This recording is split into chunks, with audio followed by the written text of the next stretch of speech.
Dolphins fans, before we get this overreaction show started for week 2, be sure to hit that big red button and stay in the know all season long on your Miami Dolphins. Miami Dolphins Today is your one-stop shop for everything news, rumors, overreactions, the latest trades that hopefully might happen on that offensive line, which we'll talk about here in a minute. But be sure to hit that big red button and stay in the know on your Miami Dolphins all season long right here on Miami Dolphins Today.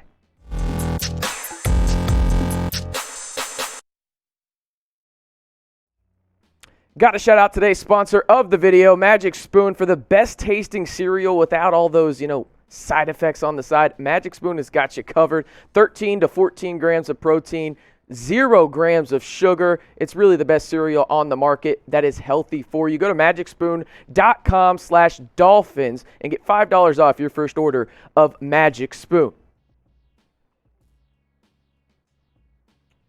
Welcome into Miami Dolphins Today. I am your host, RC Maxfield, and we got overreactions aplenty on this video today, and really it's just because of that abysmal effort, as Trace is keeping track of how many times I say abysmal in this show for the Miami Dolphins, as they really didn't show up in week 2 of the NFL season. And I wanted to break down some of my favorite overreactions that I have after watching week 2. But first, you tell me, what was your one-word reaction to the Dolphins' 35-0 loss versus Buffalo? I know there's going to be, let's keep it nice and clean down in the comments, okay? Nice and clean, PG. Let's not go PG-13. Well, we can go PG-13, but just not rated R or anything. So keep it nice down in the comments, but let me know. I'm genuinely curious on it. Let's jump into the week 2 overreactions, and the first one is this O-line can't be fixed this season. It's done. This is what you have. You're not going to go trade for anybody else. I don't know if anybody's going to get better on this offensive line. I've kind of almost given up hope when it comes to talking about this offensive line for the sheer fact that Jesse Davis, a guy in my opinion who is a swing tackle, who is your most reliable guy through the preseason as well as really just through training camp and workouts, obviously not an ideal situation for a team that has a second-year quarterback that is proven to have injuries in college. Now, the hip injury was a freak accident for Tua, but it happened, and now he got hurt again with the ribs. It looks like he might be able to play in week 3 against the Raiders, but he's very questionable. No broken ribs. Tua Tagovailoa doesn't have it. Jesse Davis was the guy that gave up that hit. And I don't want to blame all the offensive line inefficiencies on Jesse Davis, because that's just not what this is. We'll talk about that in a little bit, but Jesse Davis is not the guy. And I can't believe that the Miami Dolphins have gotten to this point on the offensive line after the insane amount of draft capital they have spent on the offensive line throughout Chris Grier's tenure as GM. He just hasn't hit on any one of them except for one, and he's playing in Houston. And to be fair, you got a ton of picks for him, but wouldn't you love to have Laramie Tunsil right now? Never thought I'd say that, but here we are. You need a guy like him on this offensive line because there is nobody, and I mean nobody on that offensive line that is proven to be worthy of a starting spot right now on an NFL roster, just because, simple and plain, after last week's performance against Buffalo, this is the worst offensive line in the NFL right now, in my opinion, because you've scored 2 touchdowns on the season. 2. And one of them came on your first drive of the season where everything was scripted out. Your offensive line is the reason for that. But tell the truth right now, down in the comments, your concern level for the Dolphins offensive line moving forward, scale of 1 to 10. I'm going to go at a 9 at this point. I mean, this is absolutely terrifying considering the team set up right now for the Miami Dolphins and how they are built to win. And right now, your offensive line is holding you back and really not even giving you a chance to do so on the offensive side of the football. And the defense can only do so much. But let me know down in the comments your concern level for the Dolphins O-line moving forward, scale of 1 to 10. I'm going to 9 right now. I'm almost at full panic alert when it comes to the Dolphins offensive line. Got to shout out today's sponsor of the video, Magic Spoon, for the best tasting cereal without all those side effects on the side. Go to magicspoon.com/dolphins to get $5 off your first order of Magic Spoon. My favorite, I'm in love with the cocoa. I'm not going to lie about it. It's a great song and an even better cereal over at Magic Spoon. You get 13 grams of protein, 4 grams of net carbs, and 0 added sugars. Magic Spoon really is the best tasting cereal that's good for you on the market. I'm a big cereal guy. Love a late night bowl, 2, maybe even 3 if the girlfriend's not watching me eat it, because it gets a little embarrassing how much I eat cereal. And Magic Spoon has made me feel less guilty about it. So go over to magicspoon.com/dolphins to get $5 off your first order of Magic Spoon. Second overreaction for week 2. The Dolphins need to change the quarterback. Simple and plain. Tua, Jacoby Brissett, it ain't it, man. It ain't it. Simple and plain. It's one of those things where I'm a Tua believer. I really, truly believe that the talent is there for Tua.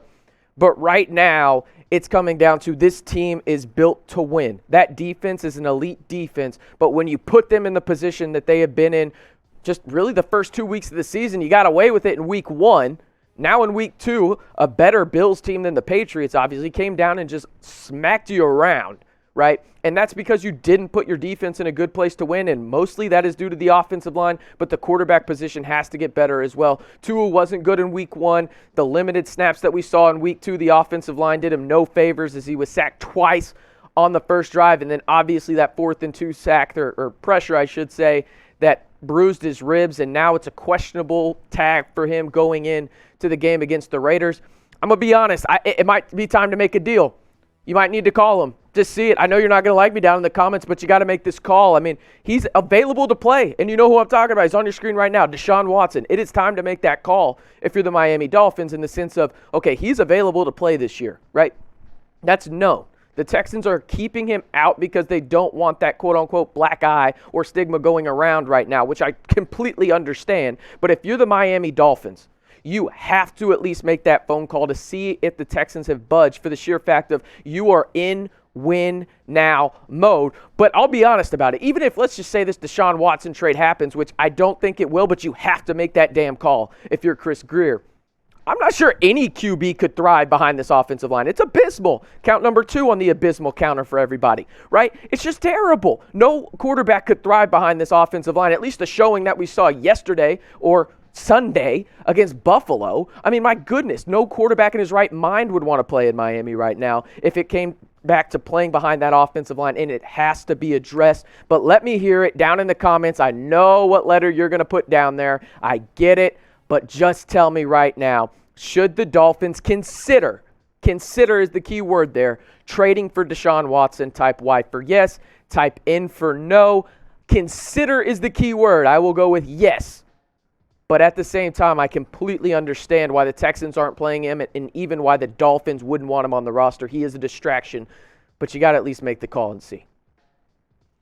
If you haven't already, be sure to hit that big red button and subscribe to Miami Dolphins Today. Listen, this is one of the most passionate fan bases in the NFL, and that's what I've seen in the comments. I love interacting with you guys. I love giving you that nonstop Dolphins news, rumors, overreactions. We're all invested in this together. Let's keep it PG-13, but we can just complain together. I was trying to keep it PG-13 right there on my words, but go down in the comments. Let your feelings be known about the Dolphins, but before you do that, be sure to hit that big red button and stay in the know on your Miami Dolphins all season long. The Dolphins are much further away than we thought. This rebuild is still happening, right? I think a lot of people, including myself, that maybe the Dolphins could be a dark horse in the AFC to potentially surprise some people in the playoff race. But I think right now, after 2 weeks, what we've seen is this offense, it ain't it. This team, it ain't it right now. Like, something's got to change. And when I say this team, I'm more talking about the offense. The offense just ain't it right now. 2 TDs in the first 2 weeks of the season? What are we doing? What are you doing on the offensive side of the football? And some of that can be blamed on Tua. I feel like a broken record with the offensive line. The wide receivers did not help Jacoby Brissett yesterday, whether that was Albert Wilson with his egregious drops or even Devontae Parker. Jalen Waddle struggled as well. I mean, the offense right now just is not it for the Miami Dolphins. Looking at this score again from yesterday, 35-0. That is hard to look at. Any way you go about it, that is hard to look at. Jacoby Brissett, I thought he did an okay job considering the circumstances. His wide receivers and offensive line didn't help him out. But when you have 2 touchdowns, uno, dos, in the first 2 weeks of the season, simple and plain, the Dolphins just aren't contenders right now. That's just what they are. They're just not. They're just not contenders. This team got a little overhyped. Now, if things change on the offensive line, maybe we can go back to having that discussion. But right now, with the issues that this team has on offense, they're just not contenders. They're just absolutely not contenders. But I have to know, down in the comments, let me know, are the Dolphins contenders in the AFC right now? Type HY for hell yes. Type HN for hell no. I'm going to have to go hell no right now for the simple fact that, I mean, this is hard. It is hard to look at when it comes down to it on the offensive side of the football. The defensive side of the football will keep them in games, but 2 touchdowns in the first 2 weeks of the season on an offense that has loaded up, really, on offensive weapons, whether that's Myles Gaskin, Jalen Waddle. Will Fuller hasn't played, but it looks like he might be back for week 3. You hope those personal issues get resolved. Devontae Parker, Mike Gesicki, you have talent there. You're just not capitalizing on anything right now, and it's hard to watch as that defense is an elite defense. So, but let me know down in the comments, are the Dolphins contenders in the AFC? Type HY for hell yes, type HN for hell no. This one might be the biggest overreaction of them all, but it's that time. It's that time, Dolphins fans. He's got to go. Chris Grier needs to go. Simple and plain. That's what this comes down to. I think there's been too many mistakes when it comes down to what he's done in terms of draft capital on the offensive line. Starting back in 2016 and now his 6th season as the Dolphins GM, here are the last 5 Miami drafted offensive linemen in the top 3 rounds. Prefaced it, top 3 rounds. Laremy Tunsil, offensive tackle, got kind of lucky with the whole gas mask situation, dropping to the Miami Dolphins. You would love to have him right now, wouldn't you? I'm just saying, I mean, we know how those picks turned out, solid picks, but you'd love to have a Laremy Tunsil on that left side for sure. Michael Dieter, who was drafted as a guard, is now the center for the Miami Dolphins. He was a 3rd-round pick in 2019. Then you have to go to 2020, just last season, where they drafted Austin Jackson out of USC with the 18th overall pick, an offensive tackle who just has not panned out, allowed 4 sacks last season and really has struggled so far this year in his limited time, which was just last week as he didn't play due to COVID in week 1. The next one, Robert Hunt, who is your right guard. Again, not good out there on the right side. Really, the right side is the side of the line that needs to be the best, considering Tua is the only left-handed quarterback starting in the NFL right now. And you could argue it's worse than the left, but that's really not saying much right now. And then you have Liam Eichenberg, who I'm cutting some slack for him, right? He's a rookie. He just got out there. He was thrown into a tough position, starting at left tackle in his first NFL game against Bill Belichick. Not easy to do at all, right? But Chris Grier just hasn't hit on enough high draft capital picks on the offensive line. He just hasn't. And with the capital that he's spent, you have to hit on at least 2 of them. You have to, right? You got Solomon Kinley in the 4th round, who you could argue through 2 weeks of the regular season in 2021 is your best offensive lineman, right? You're going to want to find some of those diamonds in the rough, but if you are spending high draft capital on your offensive line, it better hit and in a hurry, especially when you were the Dolphins with that elite defense and you are in win-now mode. Austin Jackson is the guy that really stands out for me in terms of, you see in week 1 he had 3 snaps. He obviously started in week 2. I wanted to put that week 1 stat up there because I'm taking it a little bit easy on him too. He's coming back from COVID and everything like that. Wanted people to remember that he only started or had 3 snaps in week 1 just because he played on special teams, right? But he did play yesterday, and it wasn't much better, right? And I'm not saying this is all Austin Jackson. I'm really not. This is a whole unit. But the O-line is holding this team back from where they want to go. Simple and plain. That's what it comes down to. The high draft capital hasn't hit. You got a guy in Jesse Davis who, again, I was really high on. I'm wrong. Simple and plain. Let me know down in the comments that I am. Jesse Davis is a swing tackle at best. He should not be your starting right tackle and protecting your quarterback's blind side. We saw what happened yesterday, and now Tua has bruised ribs, and we don't know how long he's going to be out. But is it time? Let me know down in the comments below your one word to describe Chris Grier as the Dolphins GM. I mean, it's changed for me.